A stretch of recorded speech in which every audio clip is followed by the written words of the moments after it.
Round 7 of the Pro 14 is going to be a big one, with the Kings playing Connacht and then the Cheetahs playing against the Ospreys. Stay tuned for my preview.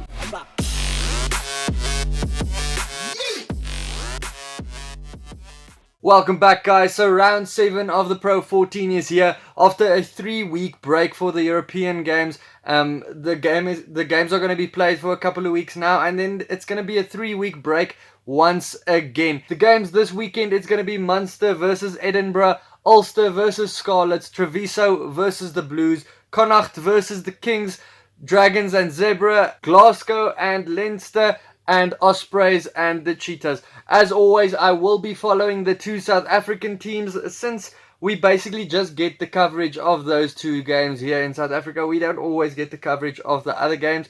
If you don't understand the Pro 14 process yet, how the conference systems work, who gets selected, who does the teams play against, please check out my other video. I will link it up here, or you can just check on my channel how the Pro 14 works. And for the rest of the video, please excuse me for pronunciation of any players' names or team names. It is quite difficult. I am still learning it, so just leave me in a comment below if there's anything I am pronouncing wrong. Let's get into it. So the first game is the Kings versus Connacht. They are playing in Galway. So for the South Africans, that is in Ireland. They are playing at 7:15 on Saturday evening. That's over here in South Africa.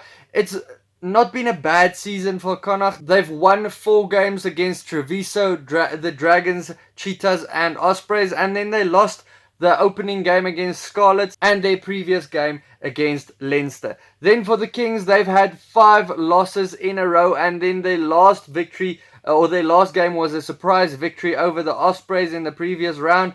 But the Ospreys haven't had a great season. They've also had a terrible season, only winning 1 game so far, so it was pretty even in that one. Connacht at home, though, they've won 2 out of 3 games so far. As for the Kings, they've only won 1 out of 3 games away. Traditionally not as strong away from home. I think the previous game was their first victory in Europe. History is on Connacht's side, though. They've won 2 out of 2 games these two teams have played. Over to the teams. The Kings picked a pretty solid squad for this match. Up front, they have Skuman, who is playing his last game for the Kings, De Toey and Scholes, and they are playing against a strong front row of Buckley, McCartney and Beelham. Second row for Connacht, it is Delaney and a powerful South African Skinnybru. Look out for him. Very powerful carrier of the ball. He is going to try and get that ball and rush into the defense. The Kings has the younger brother of Irish fly half Jonathan Sexton in their side, with Jerry Sexton on the second row, and then Aston Fortuin as well. The Kings' loose forwards is quite tough as well, with Martinez Berger and Bolly in there from you can remember him from the Bulls. Also a player with great potential, strong runner with the ball as well, good tackler as well. And then at number 8 they have Lowe. Connacht, they have Masterson, Fainga and Boyle. Their halfbacks, though, is Blade and Fitzgerald, while the Kings have Ungara back at number 9 and JT Jackson at number 10. He's great at times, but sometimes he does make some mistakes which he shouldn't be doing. A big battle will be at number 12 with Aki versus Mnisi. Aki, a great player, obviously the Irish international. And then Mnisi, a couple of years ago, I thought he would definitely become a Springbok, but he kind of dropped his form. He's not as good as he used to be, I think. But he can still get up there again, just get his performances up again. Still a great player. And then at number 13s, they have the Aussie Godwin and then Cronje. Out wide, Connacht are very dangerous. They have Porch, then the elusive runner, which is Adio Loken. I think that's how you say it. Watch out for him. Very dangerous player, can run around anyone, very quick. His acceleration is the thing that makes him burst through any gap. And then Healy at fullback. Kings, they bring back Penke. He's a promising player, and then Hollis at the other wing, and then fullback will be Van Breda. The Connacht bench will be Della Hunt, Burke, Son McCoy, Maximiu, or something like that. Let me know how you say that one. Butler, Lloyd, Carty, and Rob. It's mostly an unknown bench for South African fans. And then the Kings bench, they have Chad Solomon, who's going to be making his debut, coming over from the VP, or the Stormers if you don't know who the VP is. Then Foster Blanche, De Vere, Laram, Maria, who will also be making his debut, Masuku, and then the always exciting Sitole. At the end of the day, it will be a tough one for the Kings. They lack consistency in each and every match. More within a match. They play really well in certain times, and then other times they slip up and give away silly tries, give away silly mistakes and silly penalties. So with Connacht being fourth in their conference, I do think they will want to make up ground on Munster and Scarlets and Edinburgh above them. So I think Connacht will win this one by 17 points. Then the Ospreys from Swansea in Wales are playing against the Cheetahs at 9:35 on Saturday in South African time. There's been some big problems over at the Ospreys this last week, or actually probably the whole season, with their coaching staff. It looks like they are ready to sack their head coach, and it's sad for them, but they've had a terrible season. They've only won 1 of 6 games, and it's not what you expect from them. And that game was against Treviso at home, so not great for them. For the Cheetahs, on the other hand, they are on fire, or let's say they started on fire at home with 3 big bonus point wins over Glasgow, Ulster and Munster. And then when they went overseas, they had 3 straight losses so far, which you've come to expect from the South African sides there, or the 2 South African sides in the Pro 14. They aren't traveling really well. But 2 of these games have been by less than 5 points that they've lost. So they look like they are improving. They might be targeting this match as the one to win for this one, to cap off the year, because this is the complete last game for the year, and then we'll only see them again next year. Not to mention they are rested as well. While they do not play European rugby, so they've basically had 3 weeks of recovering. The teams have met 4 times in the past, where the Cheetahs have won only the first time they met,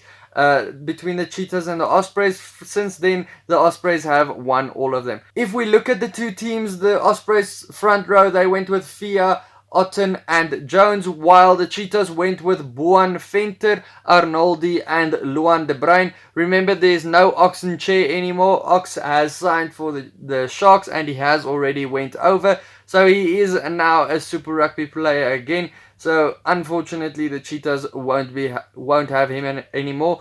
Ox is one of my favorite scrummagers, so it's a sad day for them, but he's gonna do his thing for the Sharks. The scrum battle will definitely be tough, but the second row battle just as tough. The Cheetahs, they stick with Manjesi. He's an impressive player, as well as Steenkamp, who's ever improving each and every game. And then Ospreys, they went with Davies and Ashley. The Ospreys loose forwards, they went with Lydiot, I think that's how you pronounce it, Cracknell and Morris. And the Cheetahs went with Chris Massain. Pokomela, great player, love seeing him run with the ball, very strong player. I remember in the Currie Cup he scored a try where basically he carried a whole player on his back to score it. And then also Davis at number 8. The 9-10 battle, the 9 battle is going to be the big one, with the Cheetahs' new captain Ruan Pinar, who has been quite exciting, quite good, even though he is a veteran in the side, versus the previous captain of the Cheetahs,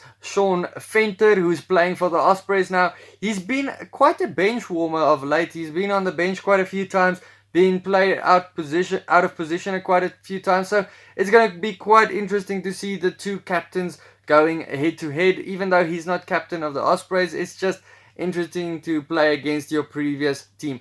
At number 10, it is Tian Skuman versus Price. And then the centers are Janse van Rensburg and Small Smith. I prefer Small Smith at number 13. I think he just has a little bit of more of a dynamic game there. He's smaller than a usual outside center, but I like him there. And then Williams and T. Wheeler for the Ospreys. The Ospreys went out wide with Morgan, Dirksen and Evans, and then the Cheetahs went with the exciting back 3. At number 11, Blomikis goes on there, not at 15 as always. Craig Barry at number 14, and then Rhino Smith at number 15. All of these guys are very quick. All of them can create tries from anywhere. All of them like running with the ball. The benches, the Ospreys have Phillips, Smith, Gajan, Volpe, Cross, Aubrey, James Hook. Remember him, he's been a veteran, or he is a veteran. He's been a legend for the Welsh side, so remember him when he comes on. And Williams, while the Cheetahs have Van der Merwe, Venter, De Jager, De Pree, Olivier, Tian Meyer, who speeds up the game every time he comes on as well. George Whitehead, who had a great Currie Cup over with the Griquas. He's been travelling quite a bit, but because he travels so much, he does slot in with any side. And then Smith. The Cheetahs do have the upper hand. I feel they have a bit better form. They have a better squad as well if you look at the team. And they would really want a away win over this Osprey side that do look a little bit down and out, especially with their coaching problems at the moment. I mean, the coach didn't even go to an interview this week. The team didn't want him to go there. So there's quite big problems at the moment over there. I think the Cheetahs will win by 7. Guys, let me know your predictions down in the comments below. And if you want to check out any of my other videos, it will be popping up next to me. Enjoy this weekend's rugby. Remember, the Barbarians are also playing against Wales. I did a video for that as well. And then I'll see you for the next one. Cheers.